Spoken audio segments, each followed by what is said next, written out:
नमः संस्कृताय प्रिय संस्कृत मित्राणि। संस्कृत सेवा में आप सभी का स्वागत है। हम लोग पढ़ रहे हैं महाकवि भारत विरचित किरातार्जुनीय महाकाव्य का प्रथम सर्ग, जिसमें हम लोगों ने अभी तक 37वां श्लोक पढ़ा। आज उसी के क्रम में हम लोग आज 38वें श्लोक का अध्ययन करने जा रहे हैं।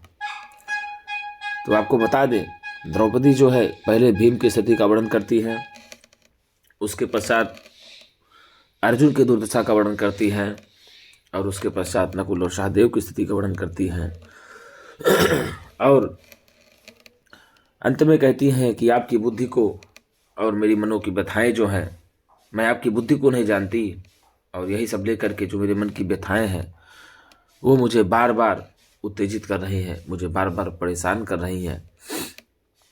ऐसा द्रौपदी जी युधिष्ठिर से कहती हैं। और आज 38वें श्लोक में बता रही द्रौपदी जी युधिष्ठिर को पुरानी यादें दिला रही हैं कि एक समय हुआ करता था जहाँ पर आप बढ़िया पर्यंकासन में शयन किया करते थे और स्तुति गीत मंगल आदि स्वरों के द्वारा अपनी निद्रा को त्यागा करते थे। लेकिन आज वही युधिष्ठिर जो पहले राज सिंहासन में ऐसे ऐसे हुआ करते थे, आज वही युधिष्ठिर जंगल में कुश की सैया पे पथरीली भूमि पर, नुकीली भूमि पर शयन कर रहे हैं और श्रृगालियों के अशुद्ध रदन से या अमंगलकारी रुदन से जगाए जाते हैं, निद्रा को त्यागते हैं। तो बताइए, अब सीधे सीधे इस श्लोक में युधिष्ठिर की दुर्दशा का वर्णन कर रहे हैं द्रौपदी। तो आइए हम लोग पहले श्लोक देखते हैं। अब कोई नहीं बचा तो युधिष्ठिर को ही पूरा उलाहना दे रही हैं। क्या दे रही हैं, आइए देख लेते हैं। पुराधिरूढ़ः शयनं महाधनं विबोध्यसे यः स्तुतिगीतिमङ्गलैः अदभ्रदर्भाम् अधिशय्यस्थलीम् जहासि निद्राम् असि वै शिवारुतै पुराधिरूढ़ः शयनं महाधनं विबोध्यसे यः स्तुतिगीतमङ्गलैः अदभ्रदर्भाम् अधिशय्यस्थलीम् जहासि निद्राम् असि वै शिवारुतैः पुराधिरूढ़ः शयनं महाधनं विबोध्यसे यः स्तुतिगीतिमङ्गलैः अदभ्रदर्भाम् अधिशय्यस्थलीम् जहासि निद्राम् असि वै शिवारुतैः। तो पहले श्लोक से इस श्लोक का हम लोग पदच्छेद कर लेते हैं। पदच्छेद के बाद अन्वय सहित इस श्लोक का हम लोग अर्थ जानने का प्रयत्न करेंगे और अर्थ जानने के बाद जो इससे प्रश्न बनेंगे उसको देखेंगे, जो इससे व्याकरण पर टिप्पणियाँ होंगी उसको देखेंगे, जो इनसे समास बनेंगे उसको देखेंगे, जिसमें अलंकार क्या है, सब कुछ हम लोग एक एक पद से एक एक क्रम से सब कुछ जानने का प्रयत्न करेंगे। तो पुराधिरूढ़ा, तो पुरा अधिरूढ़ा दीर्घ संधि हो जाती है। शयनम महाधनम विबोध्यसे यः स्तुति गीत मंगलैः आदभ्र दर्भाम अधिशय्य सा स्थलीम जहासे निद्राम असि वै शिवारुतैः। अर्थात क्या कहा, असि वै शिवारुतैः निद्राम जहासी, अर्थात अमंगलकारी सियारिनियों के, किससे भैया, अमंगलकारी सिगालिनियों के अमंगल सूचक शब्दों के श्रवण से निद्रा को त्यागते हैं। अब कह रही हैं कि सिगालियों के अमंगलकारी शब्दों के श्रवण से ही निद्रा को कौन त्यागता है, तो युधिष्ठिर त्याग रहे हैं। अर्थात वनवास काल में युधिष्ठिर किनके अमंगलकारी स्वरों के द्वारा अपनी निद्रा को त्यागते हैं? तो भैया सियारिनियों की, ऐसा दिया है, सिगालियों की। तो आइए पहले हम लोग अर्थ जानने का प्रयत्न करते हैं, क्या क्या दिया है, सबका एक एक शब्द का अर्थ जान लेते हैं। यह मतलब जो, मतलब युधिष्ठिर, यहां से किसको लेंगे आप? जो युधिष्ठिर, जो लिख गया, यह जो युधिष्ठिर, ठीक, पुरा अधिरूढ़ा, पुरा मतलब पहले, पूर्व काल में, महाधनम, महान, कैसे भैया? महान, अत्यंत कीमती, बहुमूल्य, शयनम, सैया पर, किसमें भैया? सैया पर, आरूढ़ा, अधिरूढ़ा, अर्थात आरूढ़ हुए, अर्थात सोए हुए, स्तुति गीत मंगलई ही, अर्थात स्तुतियों, गीत रूप आदि मांगलिक शब्दों से, मंगलकारी शब्दों से। जैसे आप लोग आजकल प्रातःकालीन उठते हैं तो भजन लगा लेते हैं, कोई मोबाइल में कोई बढ़िया बढ़िया अच्छे अच्छे गाने लगा लेते हैं जो भक्ति सॉन्ग। तो ये सब क्या हुआ? कोई बच्चे, कोई लोग उठ कर के स्तुति पाठे करते हैं, करागिरे वस्ते लक्ष्मी कर मध्य सरस्वती कर मूले तो गोविंदा भाते कर दर्शम, आप सब लोग पढ़ते हैं, समुद्रवतन देवी, ये सब करते हैं। तो मतलब जो युधिष्ठिर पहले महाधनम, अर्थात बहुमूल्य, बहुत कीमती, ठीक है ना, शयनम अर्थात सैया पर या पलंग पर, अधिरूढ़ हुआ करते थे, अर्थात शयन किया करते थे, और उसके पश्चात स्तुति गीत मंगलई ही, अर्थात मंगल सूचक स्वरों के द्वारा, मांगलिक शब्दों के द्वारा विबोध्य से जगाए जाते थे। अर्थात कहने का मतलब यह हुआ, द्रौपदी कह रही है कि जो युधिष्ठिर पहले बहुत कीमती पर्यंक आसन पर शयन किया करते थे और मांगलिक स्वर सूचक शब्दों के द्वारा अपनी निद्रा को त्यागा करते थे, जगा करते थे, आज वही युधिष्ठिर सैव, आज वही युधिष्ठिर, वही आप, अदभ्र दर्भाम, कैसे गुरुजी? अदभ्र दर्भाम मतलब प्रचुर कुशों वाली। प्रचुर कुशों का मतलब होता है जो कुश ऊपर की ओर तीक्ष्ण होता है।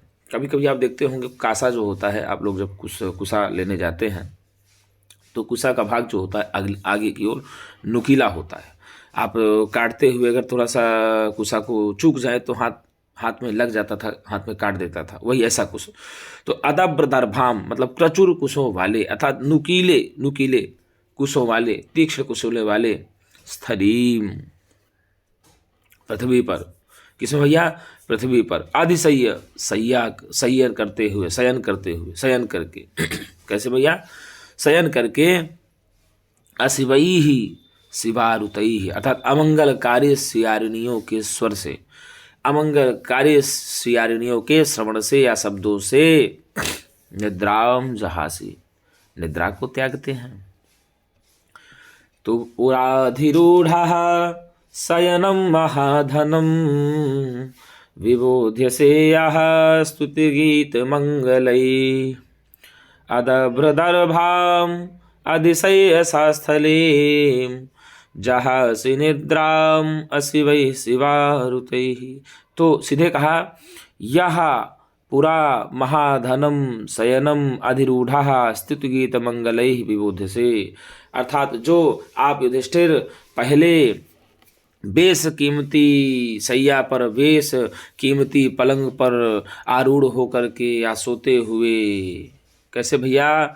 आरूढ़ होकर के या सोए हुए या सोते हुए, स्तुति गीत मंगलैः सुंदर सुंदर मांगलिक स्वर के शब्दों से जगाए जाते हुए, जैसे कोई स्वस्ति न इंद्रो विदृषवाः, पढ़ते हो ना आप लोग, स्वस्ति नः पूषा विश्ववेदाः, स्वस्ति नस्तार्क्ष्यो अरिष्टनेमिः, स्वस्ति नो बृहस्पतिर्दधातु, जैसे पढ़ते हो। तो स्तुति का स्तुति मतलब होता है प्रकार का, जैसे अभी हमने बोला।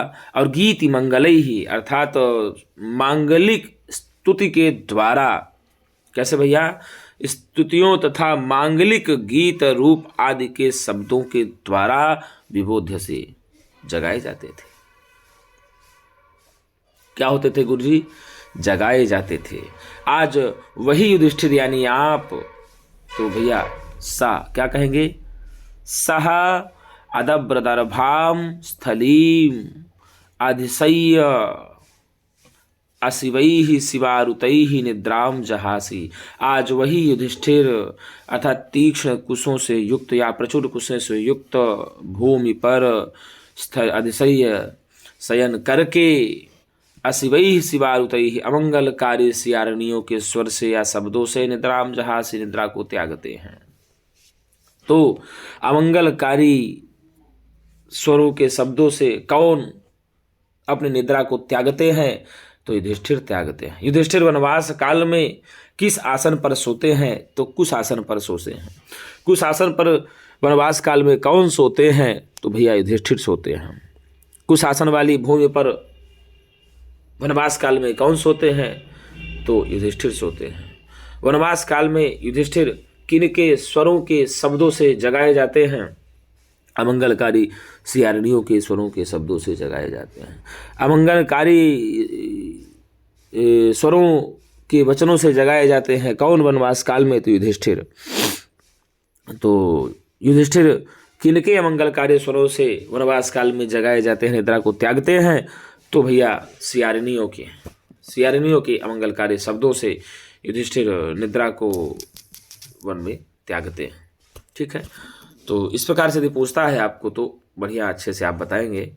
तो ये दिया हुआ है। फिर क्या कहा? युधिष्ठिर राज्य काल में किस आसन पर सोते थे?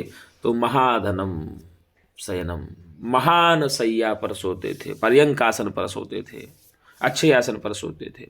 युधिष्ठिर राज्य काल में किस प्रकार से अपनी निद्रा को त्यागा करते थे? तो स्थित गीत मंगलई ही अथवा स्वस्ति वाचन आदि पाठ के द्वारा अपनी निद्रा को त्यागा करते थे, या मांगलिक स्तुति स्वरों के वचनों के द्वारा अपनी निद्रा को त्यागा करते थे।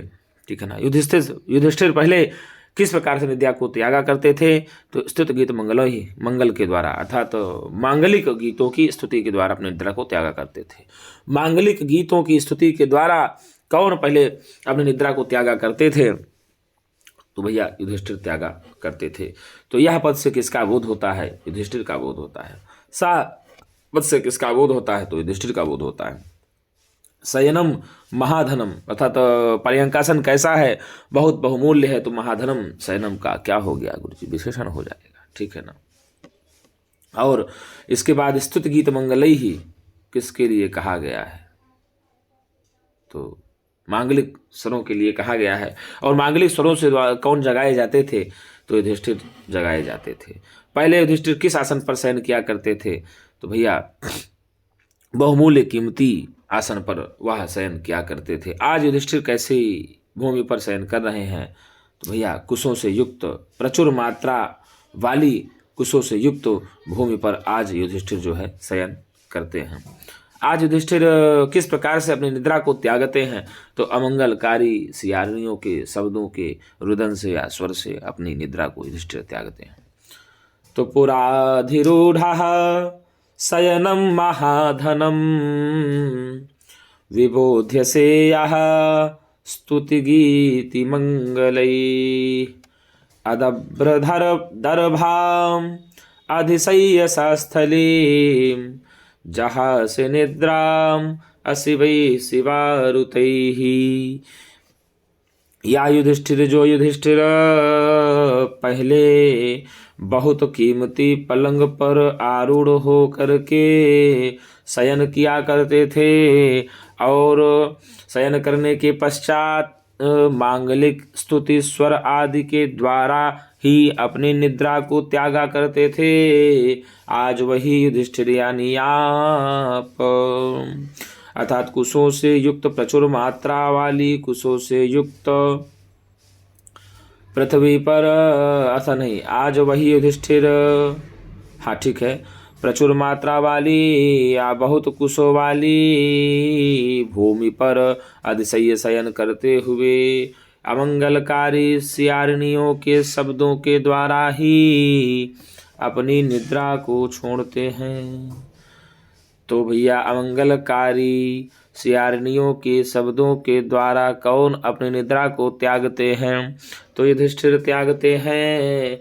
और युधिष्ठिर पहले किस प्रकार से अपनी निद्रा को त्यागते थे? तो मंगलकारी श्लोकों की स्तुति के द्वारा अपनी निद्रा को त्यागा करते थे। आज वनवास काल में युधिष्ठिर कैसी भूमि पर शयन कर रहे हैं? तो भैया प्रचुर मात्रा से युक्त कुशों वाली भूमि पर शयन कर रहे हैं। जो युधिष्ठिर वनवास काल में प्रचुर मात्रा से युक्त कुशों वाली भूमि पर शयन करते थे, वो पहले अपने राज्य काल में कैसे आसन पर शयन किया करते थे? तो भैया बहुमूल्य कीमती आसन पर शयन किया करते थे। यह तो पूछ लेगा, यदि जहाँ से निद्राम अशिवई शिवारुतई, किसके लिए पद आया है? तो युधिष्ठिर के लिए आया है। यह पंक्ति किस महाकाव्य से ली गई है? तो किरातार्जुन महाकाव्य से ली गई है। इस पंक्ति की वक्ता कौन है? तो द्रौपदी हैं। यह पंक्ति किसके लिए कही गई है? तो युधिष्ठिर के लिए कही गई है। यह पंक्ति कौन कह रही हैं? तो भैया द्रौपदी कह रही हैं। इस पंक्ति का संबंध किस महाकाव्य से है? तो आप बताएंगे किरातार्जुन महाकाव्य से है। किरातार्जुन महाकाव्य के रचनाकार कौन है? तो भैया महाकवि भारवी हैं। और किरातश्च अर्जुनीयश्च छा प्रत्यय होकर के किरातार्जुन बनता है। आयने नीयः फड ख छघाम प्रत्यादि नाम सूत्र से ही ये आदेश होकर के किरातार्जुनीय बन जाता है। और ग्रंथवाची शब्द पर सदा नपुंसक लिंग में होता है तो किरातार्जुनीय बन जाता है। किरातार्जुनीय में कितने सर्ग हैं? तो 18 सर्ग हैं। तो पुराधिरूढ़ शयनम महाधनम विबोध्य से यह स्तुति गीति मंगलैः अदभ्रदर्भाम अतिशय स्थलीम जहाँ से निद्राम अशिवै शिवारुतैः। जो युधिष्ठिर पहले बेशकीमती पलंग पर सोया करते थे और शयन के पश्चात मांगलिक स्वरों के द्वारा ही अपनी निद्रा को त्यागा करते थे, आज वही युधिष्ठिर प्रचुर मात्रा से युक्त भूमि पर शयन करते हुए अमंगलकारी सियारनियों के द्वारा ही अपनी निद्रा को त्यागते हैं। तो इस प्रकार से मित्रों हम लोगों ने पूरा जान लिया इसका अर्थ क्या होगा, इसकी व्याख्या क्या होगी, कैसे बन सकता है। अब हम लोग जानेंगे किसमें कौन सी व्यक्ति और कौन सा वचन है। तो यदि पूछ ले कि पूरा, तो पूरा यहाँ अव्यय है। पूरा क्या है? अव्यय पद है। और अधिरूढ़ा जो पद है, यह अधिरूढ़ा शब्द है, यह कारांत पुल्लिंग है, प्रथमा व्यक्ति एक वचन का रूप है अधिरूढ़ा। और शयनम की यदि बात किया जाए तो शयन शब्द है, अकारांत है, नपुंसक लिंग, द्वितीय व्यक्ति एक वचन का रूप है। ठीक है ना। शयन अकारांत नपुंसक लिंग है, द्वितीय व्यक्ति एक वचन का है शयनम। और महाधनम की यदि बात किया जाए तो गुरुजी महाधन शब्द है, यह अकारांत है, नपुंसक लिंग है, द्वितीय व्यक्ति एक वचन है। ठीक है ना। और यदि विबोध्य से, तो आपको बता दें यह क्रियापद है, विबुध ऋच होकर के ही रूप बनता है, लट्लकार मध्यम पुरुष एक वचन में। और इसका रूप चलता है किस प्रकार से गुरुजी? इसका रूप चलता है विबोध्यते, विबोध्येते, विबोध्यन्ते, विबोध्यसे, विबोध्येथे, विबोध्यथे, विबोध्यत्वे, विबोध्ये, विबोध्यावहे, विबोध्यामहे। एक बार लिख देते हैं, आपसे पूछ लेगा, लेकिन वहाँ पूछता है आपसे कि कौन सा वचन है, कौन सी विभक्ति है, ऐसे पूछ लेगा आपका। कौन सा वचन है, कौन सा पुरुष, ऐसे पूछ सकता है। तो लिख करके भी दे सकता है कि कैसे होगा। तो भैया क्या है, रूप चलता है ऐसे, देख लीजिए आप। विबोध्यते, एक एक, विबोध्यते,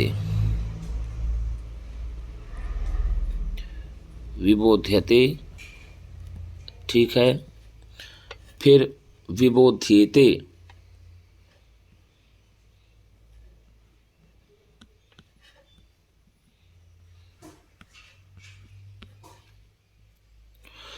विबोध्यन्ते,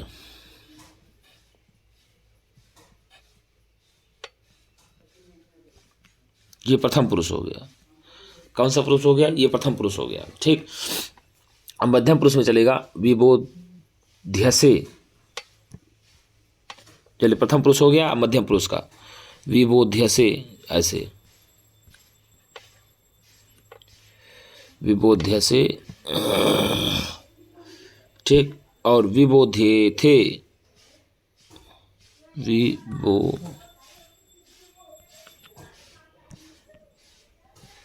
विबोध्ये थे और विबोध्यत्वे, विबोध्यत्वे,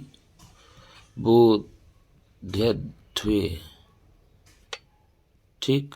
ये मध्यम पुरुष का रूप हो गया। और उत्तम पुरुष का रूप होगा विबोध्ये,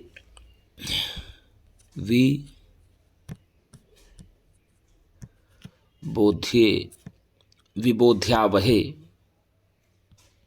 क्या होगा गुरुजी? विबोध्यावहे और विबोध्यामहे, विबोध्यामहे। तो इस प्रकार से हो जाएगा, ठीक है। तो यदि आप पूछ लेगा तो आप बताएंगे सीधे सीधे कि गुरुजी जो विबोध्य से है, यह क्रियापद है, वी उपसर्ग पूर्वक बुध धातु से णिच प्रत्यय लग करके लटकार मध्यम पुरुष एक वचन की क्रिया हुई।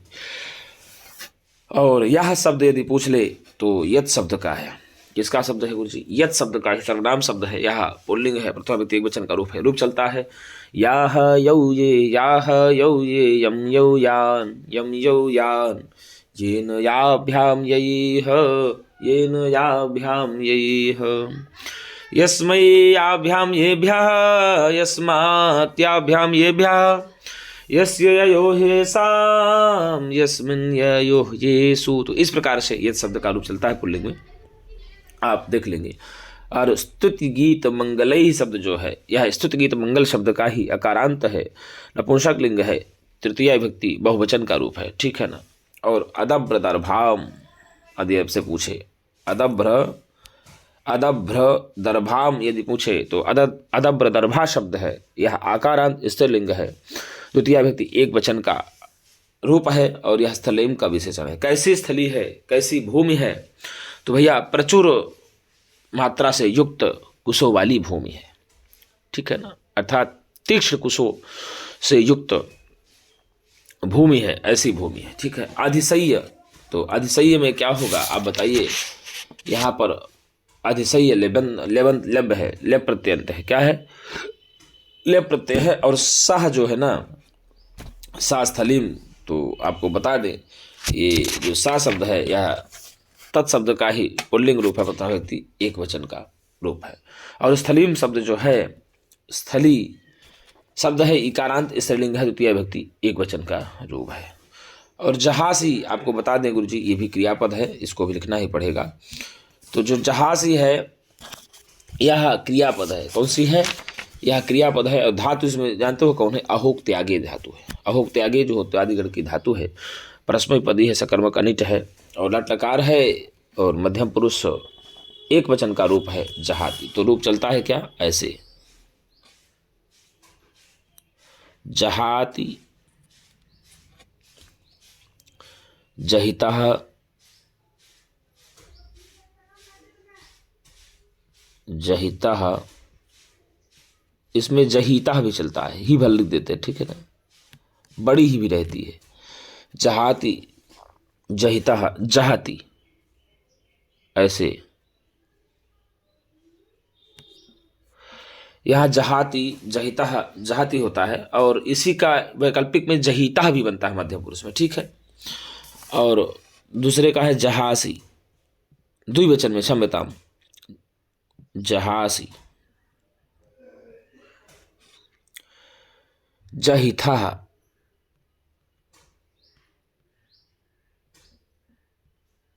जहिथा भी बनता है और जहीथा भी बनता है, बड़ी भी रहता है, इसलिए हमने ही भर लिख दिया, ध्यान रखिएगा।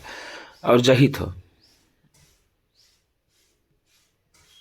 जहिथ, और यहां भी जहीथ बनता है, ठीक है ना। और जहामी, जहामी, जहिवह, जहिवह भी बनेगा और जहिमह,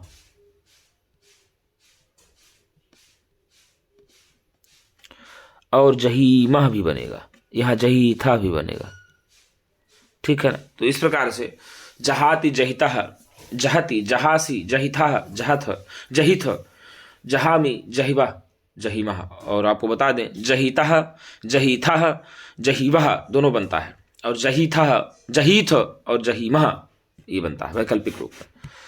तो निद्राम जहासी, तो अहो त्यागे धातु है और परस्मैपदी में सकर्मक है, निठहर लकार परस्मैपदी का मध्यम पुरुष एक वचन की धातु है, ठीक है, एक वचन का रूप है जहासी, ठीक है। क्रियापदी हा धातु से ही लट लकार मध्यम पुरुष एक वचन रूप बन जाता है।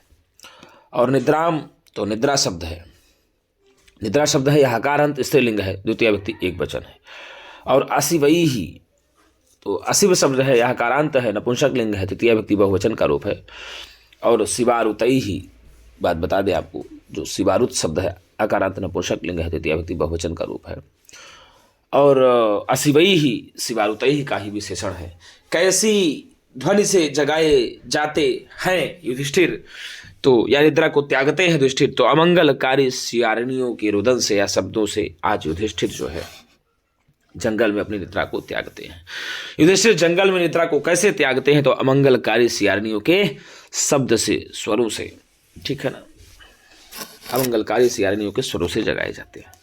तो इस प्रकार से पुराधिरूढ़ः शयनं महाधनं विबोध्य से स्तुति गीति मंगलैः अदाब्रदर्भाम अधिशय्य स्थलीं जहासे निद्राम असि वै शिवारु। जो युधिष्ठिर पहले महान शैया पर बहुत कीमती आसन पर शयन किया करते थे और मांगलिक स्तुतियों के स्वरों के द्वारा ही अब निद्रा को त्यागा करते थे, आज वही युधिष्ठिर कुशों से युक्त भूमि पर सो करके अमंगलकारी सियारिणियों के स्वरों से अपनी निद्रा को त्यागते हैं। तो इस प्रकार से हम लोगों ने देखा। यदि पूछ लेता है कि पुराधिरूढ़ा में कौन सा संधि है, तो पुरा धन अधिरूढ़ा बराबर पुराधिरूढ़ा बन जाएगा। पुराधन अधिरूढ़ा बराबर पुराधिरूढ़ा, आकाश वर्णे दीर्घा से दीर्घ संधि बन जाएगी। और सस्थलीम में कौन सी संधि बनेगी, तो भैया सस्थलीम में आपको बता दें संधि बनेगी विसर्ग संधि, सस धन स्थलीम, सस्थलीम विसर्ग संधि हो जाएगी, ठीक है गुरु जी। और इस प्रकार से आप बताएंगे। और यह पूछ ले कि यह स्तुति गीति मंगलैहि विबोध्य से में कौन सा कारक है, तो यहाँ पर जो है कारण क्या है, देख लीजिए कार्य और कारण क्या है। जो युधिष्ठिर है वह किस प्रकार के स्वरों से अपनी निद्रा को त्यागते थे, तो मंगलकारी स्वरों के शब्दों को सुन करके अपनी निद्रा को युधिष्ठिर त्यागा करते थे राज्य काल में।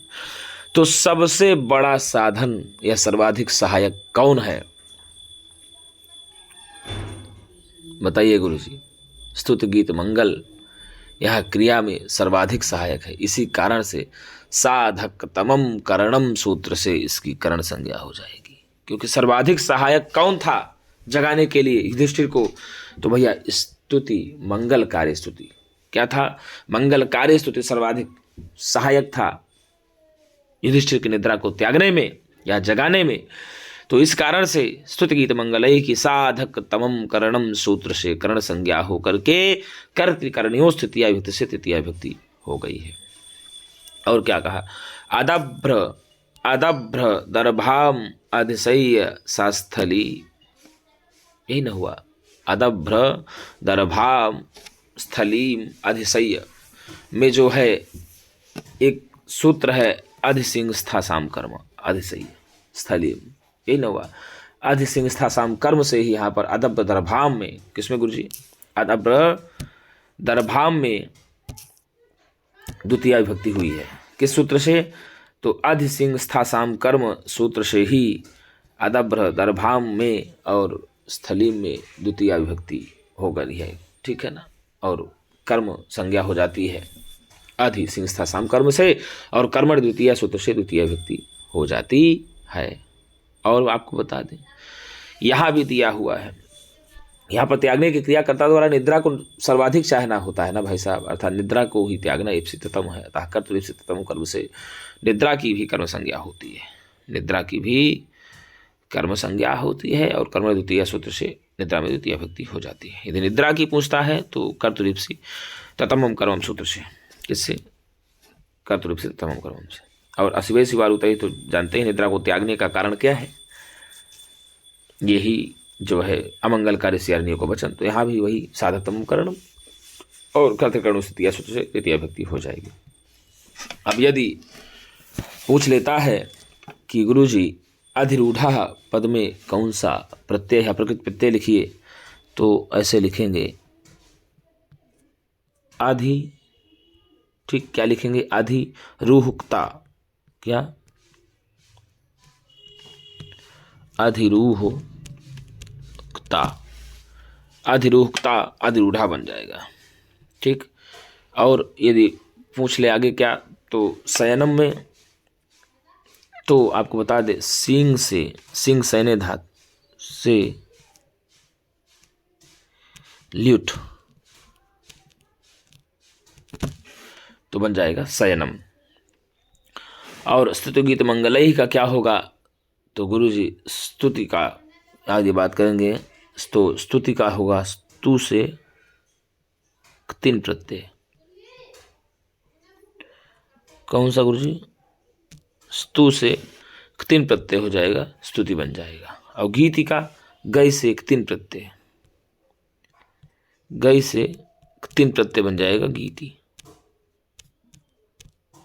स्तु से 3 स्तुति और गई से 3 बन जाएगा। और मंगल का मंगी, ये मंगी अलच, मंगी अलच हो जाएगा मंगल का, ठीक है ना। अधिसंयम में कौन सा होगा, तो भैया आधि सी लेप हो जाएगा, आधि सी लेप हो जाएगा अधिसंयम, ठीक है ना, लेप प्रत्यय हो जाएगा। अधिसंयम यदि पूछ ले कि कौन सा प्रत्यय है तो आप बताएंगे लेप प्रत्यय हो जाता है। और शिवा रुतई में कौन सा होगा, तो रुतई में बता दें आपको रुतई ही, तो रुतई ही रुकता भी सो करके रुतई बन जाता है। अब ये जो विबोध्य से है आपको हमने पहले बता दिया था कि उपसर्ग पूर्वक बोध अवगमने से ही परस्मैपदी की धातु है। यहाँ लटकार मध्यम पुरुष एक वचन का हृजंत रूप है और रूप चलता है विबोध्यते, विबोध्येते, विबोध्यन्ते, विबोध्यसे, विबोध्येथे, विबोध्यत्वे, विबोध्ये, विबोध्यामहे, विबोध्यावहे, विबोध्यामहे। और जो जहासी है यह भी धातु है, जुहोक त्यागे धातु है। कौन सी धातु है? जुहोक त्यागे धातु है। यहाँ क्रियापदु है, हा लट लकार मध्यम पुरुष एक वचन की धातु है। रूप चलता है जहाती, जहिता, जहाती, और मध्यम द्विवचन में जहिता भी बनता है। जहासी, जहिता, जहित, जहामी, जहिबह, जहिमा, ऐसे चलता है। द्विवचन में जहिता, जहिता, जहिता, जहिता, जहिता, जहिबा भी बनता है। और बहुवचन में भी मध्यम पुरुष में जहीथ और उत्तम पुरुष में जहीमा, ऐसा वैकल्पिक रूप भी बनता है। यदि इसमें पूछ ले कि कौन सा अलंकार है, तो भैया इस श्लोक में विषम अलंकार है। विषम अलंकार कैसे जाने, अब आप देख लीजिए, श्लोक ही पढ़ लेते हैं। पुराधिरूढ़ शयनम महाधनम विबोध्यसे यः स्तुतिगीति मंगलैः अदभ्रदर्भाम अधिशय्यसास्थलीं जहासे निद्राम अशिवै शिवारुतैः। अर्थात जो युधिष्ठिर पहले बहुमूल्य कीमती आसन पर आरूढ़ होते हुए शयन किया करते थे, आज वही युधिष्ठिर, जो युधिष्ठिर पहले बेस कीमती आसन पर शयन किया करते थे और मांगलिक स्वरों के द्वारा, स्तुति के द्वारा अपनी निद्रा को त्यागा करते थे, आज वही युधिष्ठिर कुशी से युक्त भूमि पर शय्या करते हैं और अमंगलकारी सियारनियों के शब्दों के द्वारा जगाए जाते हैं तो कितनी विषम स्थिति है, पहले क्या थी आज क्या स्थिति है। तो इससे ही आप आंकड़ा लगा लीजिए कि यहाँ पर विषम अलंकार हो जाता है। कौन सा गुरु जी? विषम अलंकार हो जाता है। कहा भी जाता है ना कि कहीं संबंधियों के अत्यंत वैधर्म के कारण जो उनका संबंधा बनता प्रतीत हो, अथवा जहाँ कर्ता को क्रिया के अभीष्ट फल की प्राप्ति ना हो, उल्टा अनर्थ हो जाए, अथवा जहाँ कार्य के गुण अथवा क्रिया से जो कारण के गुण अथवा क्रिया का क्रमशः विपरीत हो, वहाँ विषम अलंकार कहा गया है। जो श्लोक दिया गया है ना गुरु जी, इस श्लोक में महाधनम शयनम और फिर अदब्रदर्भाम स्थलीम अधिशय्य, पहले कहा महाधनम शयनम अर्थात बहुत कीमती पर आसन पर शयन किया करते थे। और आज कैसे? अदब्रदर्भाम अधिशय्य स्थलीम। तो सोचिए अदब्रदर्भाम अधिशय्य, और क्या पहले क्या था? स्तुति गीत मंगलई ही आज अशिवई शिवारुतई ही विबुद्ध से। तो इस कारण से इन विरुद्ध पदार्थों का वर्णन यहाँ पर किया गया है। और इन विरुद्ध पदार्थों का वर्णन करने के कारण ही विषम अलंकार बड़ी कठिनता की बात हो ही जाती है कि जो व्यक्ति पहले महान शयन पर सोया करता था, आज वह कुशों से युक्त भूमि पर कुशों से युक्त स्थली पर शयन किया करता है। तो उल्टा बात है कि नहीं है? उल्टी बात है।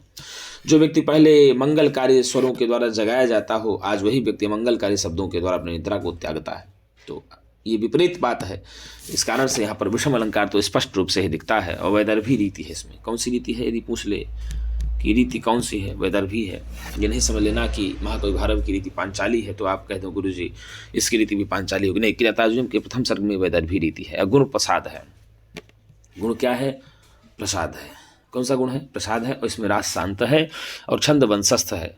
जतौ तु वंशस्थ मुदीरितंजरौ, जतौ तु वंशस्थ मुदीरितंजरौ, जगड़ तगड़ जगड़ रगड़ जहाँ है वहाँ पर वंशस्थ छंद होता है। वंशस्थ छंद के प्रत्येक क्षण में 12 मात्राएं होती हैं और पूरे मात्राओं की बात किया जाए तो 48 मात्राएं होती हैं। चरणांत में यति होती है वंशस्थ छंद के। तो एक बार और देख लीजिए पूरा। आधिरूढ़ा शयनम महाधनम विबोध्य से स्तुति गीति मंगलैः अदब्रदर्भाम अधिशय्य स्थली जहाँ से निद्राम अशिवै शिवारुतैः। अर्थात जो युधिष्ठिर पहले बहुत कीमती आसन पर आरूढ़ होते हुए शयन किया करते थे और स्तुति गीत मंगल मांगलिक स्वरों के शब्दों के द्वारा ही अपनी निद्रा को त्यागा करते थे या जागा करते थे, आज वही युधिष्ठिर कुशों से युक्त प्रचुर मात्रा से, अर्थात खूब कुशय कुश बिछा हुआ है जिस भर्ती में, प्रचुर मात्रा से युक्त कुशों वाली भूमि पर शयन करते हुए या शयन करके अमंगलकारी सियारिणियों के शब्दों के द्वारा ही अपनी निद्रा को त्यागते हैं। युधिष्ठिर पहले कैसे आसन पर शयन किया करते थे? बहुमूल्य आसन पर शयन किया करते थे। युधिष्ठिर पहले कैसे अपनी निद्रा को त्यागा करते थे? तो मांगलिक स्वस्ति वाचन स्वरों आदि के द्वारा अपनी निद्रा को त्यागा करते थे। अब वनवास काल में युधिष्ठिर किस प्रकार की भूमि पर शयन करते हैं? तो भैया कुशों से युक्त भूमि पर शयन करते हैं। और किस प्रकार के स्वरों के द्वारा अपनी निद्रा को त्यागते हैं? तो अमंगलकारी शब्दों के द्वारा अपनी निद्रा को त्यागते हैं। किनके अमंगलकारी शब्दों के द्वारा अपनी निद्रा को त्यागते हैं? तो सियारिनियों के अमंगलकारी शब्दों के द्वारा अपनी निद्रा को त्यागते हैं। इस श्लोक में किसकी दुर्दशा का वर्णन किया गया है? तो इस श्लोक में स्वयं धर्मराज युधिष्ठिर की दुर्दशा का वर्णन किया गया है। इस श्लोक में धर्मराज युधिष्ठिर की दुर्दशा का वर्णन कौन कर रही हैं? तो भैया द्रौपदी जी कर रही हैं। कौन कर रही हैं? द्रौपदी जी कर रही हैं। द्रौपदी जी किसकी दुर्दशा का वर्णन इस श्लोक में कर रही हैं? तो द्रौपदी जी स्वयं युधिष्ठिर की दुर्दशा का वर्णन इस श्लोक में कर रही हैं। तो मित्रों, मेरा एक छोटा सा निवेदन है, प्यारा सा निवेदन है, यदि मेरी वीडियो आपको तनिक भी अच्छी लगी हो तो एक बार लाइक एवं सब्सक्राइब जरूर करें और चैनल को भी आगे बढ़ाएं। और अपना तो आगे बढ़ ही रहे हैं तो उसके साथ साथ चैनल को भी आगे बढ़ाएं। और एक बात बता दें, यदि कहीं पर बात समझ में नहीं आती है तो कमेंट बॉक्स में एक बार लिख दें। मेरा उत्तर आपको ज़रूर मिलेगा, देर सवेर मिले लेकिन उत्तर आपको ज़रूर दिया जाएगा। और आप ये नहीं सोचिएगा कि हमने कमेंट कर दिया तो उत्तर नहीं आएगा, नहीं, उत्तर आपको ज़रूर दिया जाएगा। यदि कोई आपके द्वारा कोई सुझाव लगता है कि गुरुजी इनमें कुछ सुझाव किया जाए, तो उसमें मेरे द्वारा परिवर्तन भी किया जाएगा। आपको पूर्ण भरोसा दिलाते हैं, और आपको पूर्ण भरोसा ये भी दिलाते हैं गुरुजी कि आपके परीक्षा के पूर्व हम तैयारी पूर्ण करा देंगे, ये भी आपको हम भरोसा दिलाते हैं। अभी परीक्षा की डेटें बड़ी संभावित आ रही हैं, इसलिए हम लोग भी धीरे धीरे पढ़ रहे हैं। हम लोगों का अभी 5-7 दिन में ये ग्रंथ पूरा हो जाएगा, उसके पश्चात हम पुनः एक नई ग्रंथ के साथ आएंगे। तो टीजीटी पूरा कोर्स फ्री ऑफ कास्ट कराने की जिम्मेदारी जब से हम शुक्ला ले लिए हैं, तो मेरे मित्रों आपको भी जो है चैनल को बढ़ाने की जिम्मेदारी ले लेना चाहिए, लाइक और सब्सक्राइब कराने की जिम्मेदारी ले लेना चाहिए। तो मित्रों आज के लिए इतना ही, हम पुनः एक नई वीडियो के साथ मिलेंगे, तब तक के लिए नमः संस्कृताय।